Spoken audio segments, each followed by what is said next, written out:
Disculpe, señor... Wheaton. Josh Wheaton. Señor Wheaton, ¿le pasa algo? No puedo hacer esto.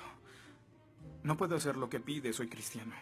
No, no se preocupe, aún puede regresar a su dormitorio, arrodillarse y orar al lado de su cama si quiere. Lo que haga con su vida es su problema, pero lo que haga aquí en la clase es el mío. Yo no puedo. Muy bien, señor Wheaton. Déjeme explicarle la alternativa. Si no puede admitir que Dios está muerto para el propósito de esta clase, entonces tendrá que defender la antítesis de que Dios no está muerto y será enfrente de la clase, en el atril.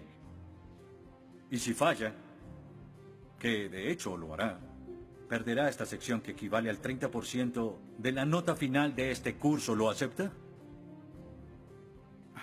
¿Quién decide si gano o pierdo la discusión? Pues yo lo haré. Es mi clase. Yo dirijo. La evaluación es mi privilegio. Con todo respeto, pero no creo que sea objetivo. ¿Y qué es lo que propone? Bien... ¿y qué tal ellos? Bien, es interesante, pero ¿por qué darles el poder a ellos? Ya los convenció. Lo que debo hacer es desconvencerlos, para que admitan su error.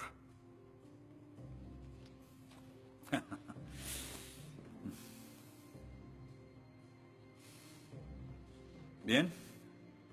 Señor Wheaton, tendrá 3 sesiones los últimos 20 minutos de las próximas 3 clases para que exponga su punto. Le prometo que haré las menores interrupciones posibles. Puede pedir lo que quiera en la clase, pero no le daré más tiempo. Los ateos dicen que nadie puede probar la existencia de Dios. Y tienen razón. Pero yo digo que nadie puede refutar que Dios existe.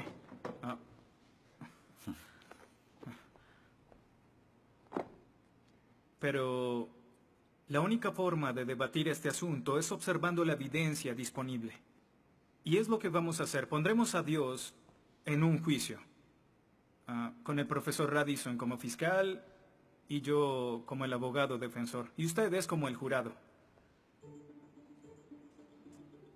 La mayoría de cosmólogos están de acuerdo con que el universo empezó hace 13.7 billones de años en un evento conocido como la Gran Explosión. Ahora, analicemos la descripción del físico ganador del premio Nobel Steven Weinberg de cómo habría sido la Gran Explosión y, ya que él es ateo, podemos estar seguros de que no hay ninguna inclinación religiosa en su descripción. Al principio, hubo una explosión y en 3 minutos, 98% de la materia que hay o habrá se produjo. El universo apareció. Por 2500 años, la mayoría de científicos estuvieron de acuerdo con Aristóteles, con la idea de que el universo siempre ha existido sin inicio o final.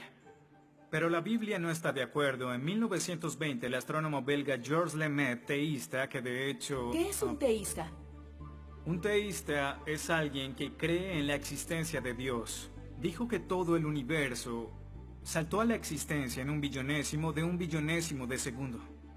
De la nada, en un inimaginable destello de luz.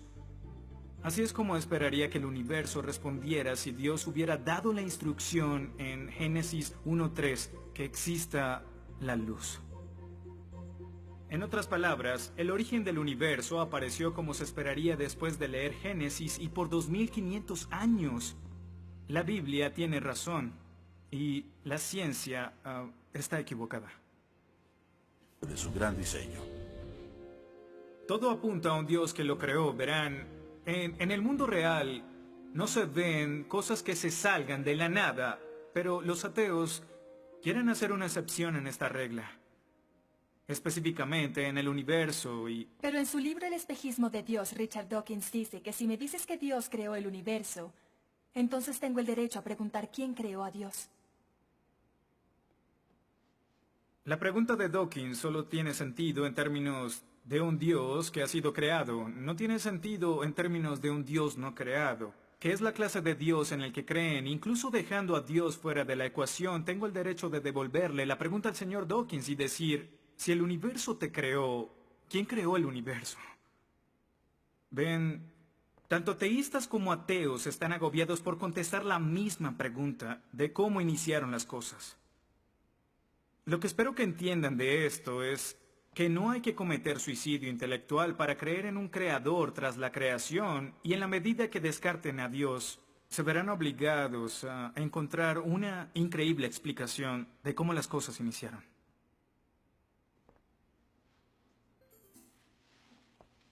Me imagino que estás satisfecho con tu presentación. Veo que astutamente evadiste el hecho de que Stephen Hawking, el científico más famoso del mundo y no es teísta, recientemente estuvo a favor de un universo autodiseñado. No lo evadí, simplemente... Simplemente no lo sabías. Bien, veamos lo que el profesor Hawking, profesor lucasiano de física de Cambridge, quien ahora ocupa la silla usada por Sir Isaac Newton, tiene que decir sobre el origen del universo. Y cito: ya que hay una ley como la gravedad, el universo puede y se creará de la nada. Creación espontánea es la razón. Hay algo en lugar de nada. Por eso es que el universo existe. Nosotros existimos. No es necesario invocar a Dios para tener al universo en movimiento. Final de la cita. Nunca ibas a mencionar su comentario, pero su opinión se mantiene. ¿Qué respondes?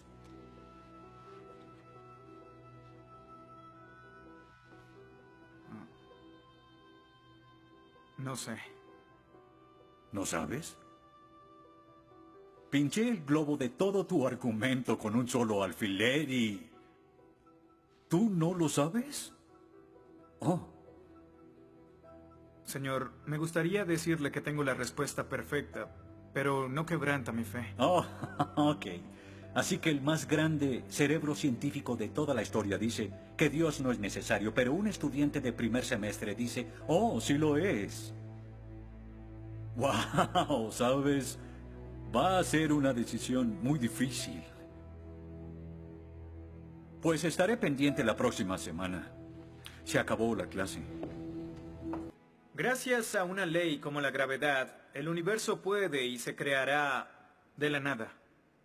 Y para ser honesto, no sabía cómo refutarlo. Después de todo, es cierto que Hawking es un genio.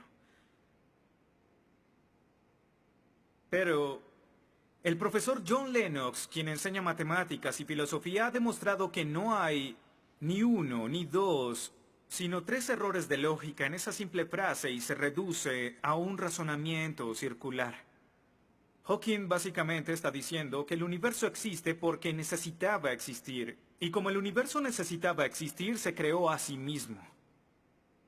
Es como si les dijera que la carne enlatada es la mejor que haya existido, porque en toda la historia no hay comida que sea mejor. Quizá me vean extraño y les digo que nunca he probado nada más.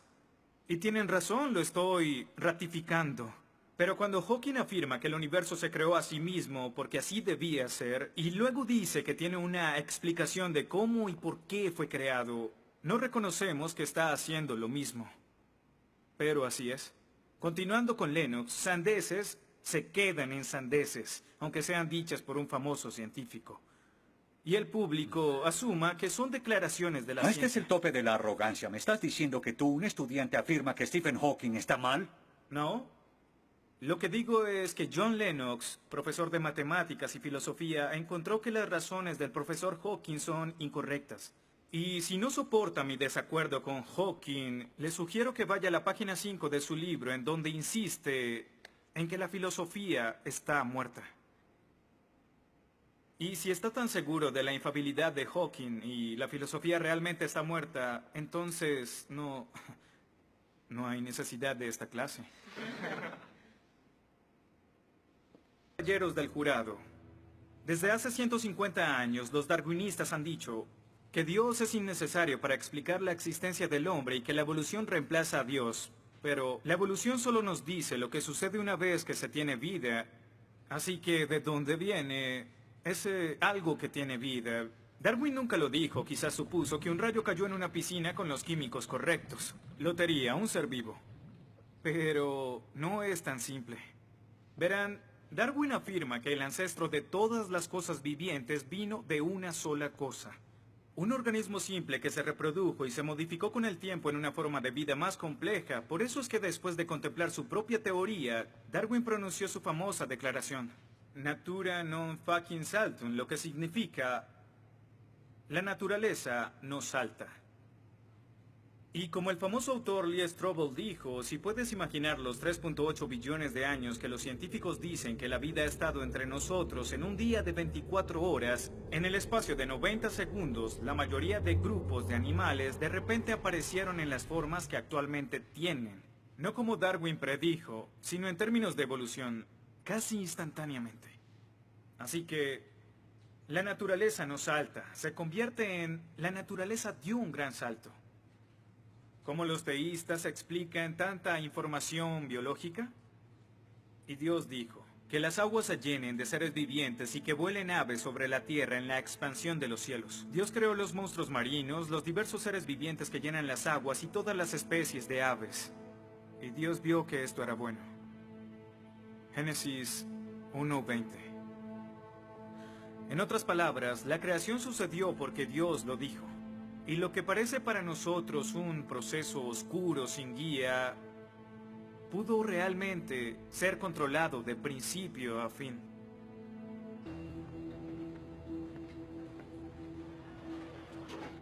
El mal. Se dice que el mal es el arma más potente del ateísmo contra la fe cristiana.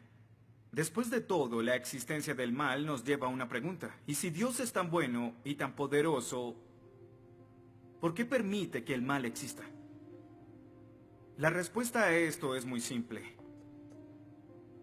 Libre albedrío. Dios permite que el mal exista por el libre albedrío. Desde el punto de vista cristiano, Dios tolera el mal en este mundo por un tiempo para que un día todos los que eligieron amarlo estén con Él en el cielo, apartados del mal, pero con el libre albedrío intacto. En otras palabras, la intención de Dios con el mal es destruirlo un día. Oh, qué conveniente. Un día me desharé de todo el mal del mundo, pero hasta ese momento tendrán que lidiar con las guerras, holocaustos, tsunamis, pobreza, hambruna y sida. Que se diviertan. Luego nos enseñará sobre el absolutismo moral. ¿Pero por qué no? El profesor Radisson, quien claramente es ateo, no cree en absolutismo moral, pero en su programa dice que planea hacernos un examen en la última semana. Apuesto a que si consigo una A en el examen haciendo trampa, inmediatamente empezará a sonar como un cristiano, insistiendo que está mal hacerlo. ¿Y qué base tendría él? Si el propósito de mis acciones es lograr el éxito, entonces, ¿por qué no podría hacerlo? Para los cristianos, el punto de la moralidad, lo que constituye lo bueno y lo malo, es una línea directa que nos conduce hacia Dios. Oh, estás diciendo que necesitamos a Dios para ser morales, que una moral atea no es posible. No, pero sin Dios no hay una razón para ser moral. No habría un estándar para el comportamiento moral. Para los cristianos, mentir, robar, hacer trampa en un examen para lograr una calificación que no merezco está prohibido. Pero si Dios no existiera, según Dostoyevsky, este es el punto. Ahora, si Dios no existe, entonces todo es permitido. Y no solo es permitido, sino sin sentido. Si el profesor Radisson tiene razón, entonces nuestra lucha, nuestro debate, lo que decidamos aquí no tiene sentido. Nuestras vidas, nuestras muertes no serán diferentes a las de un pez dorado. Oh, qué ridiculez. Después de toda tu charla, ¿quieres decir que solo hay una opción? Creer o no creer. Así es. Eso es todo. De eso se trata todo. La diferencia entre su posición y la mía es que usted les quitó su elección. Les exigió que eligieran la casilla marcada con no creo. Sí, porque quiero liberarlos. Porque la religión es como un virus mental que los padres han heredado a sus hijos. Y el cristianismo es el peor de todos. Lentamente se mete en tu vida cuando estás débil, enfermo o indefenso. ¿La religión es una enfermedad? Sí. Sí, infecta todo. Es la enemiga de la razón. ¿Razón? Profesor, usted dejó la razón hace mucho tiempo. Lo que nos está enseñando aquí No es filosofía, ni siquiera es ateísmo. Lo que nos está enseñando aquí es antiteísmo, no es suficiente. Necesita que todos no creamos como usted. ¿Por qué no admites la verdad? ¿Quieres enredarlos en tu primitiva superstición? Lo que quiero es que tomen su propia decisión. Eso es lo que No Dios quiere. sabes cuánto voy a disfrutar reprobándote. Pero ¿a quién realmente quiere reprobar, profesor? ¿A mí? ¿O a Dios?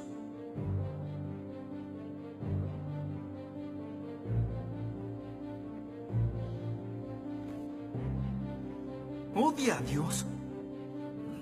Ni siquiera es una pregunta. Ok. ¿Por qué odia a Dios? Esto es ridículo. ¿Por qué odia a Dios? Responda la pregunta. ¿Ha visto la ciencia y los argumentos? La ciencia avala su existencia, conoce la verdad. ¿Por qué lo odia? ¿Por qué? Esta es una pregunta simple, profesor. ¿Por qué odia a Dios? Porque Él me quitó todo lo que era importante para mí.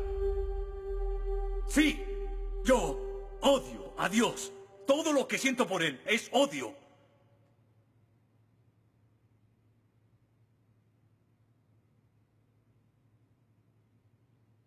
¿Cómo puede odiar a Dios si no existe?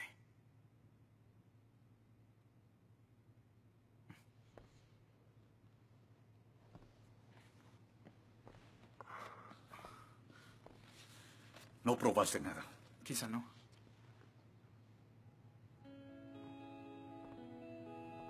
Ellos deben elegir.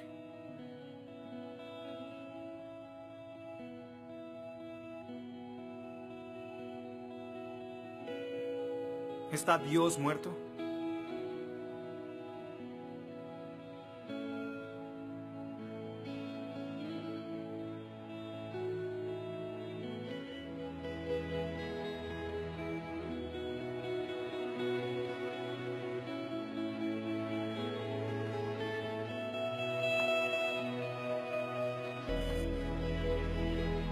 Dios no está muerto. Dios no está muerto. Dios no está muerto. Dios no está muerto. Dios no está muerto. Dios no está muerto. Dios no está muerto. Dios no está muerto. Dios no está muerto. Dios no está muerto.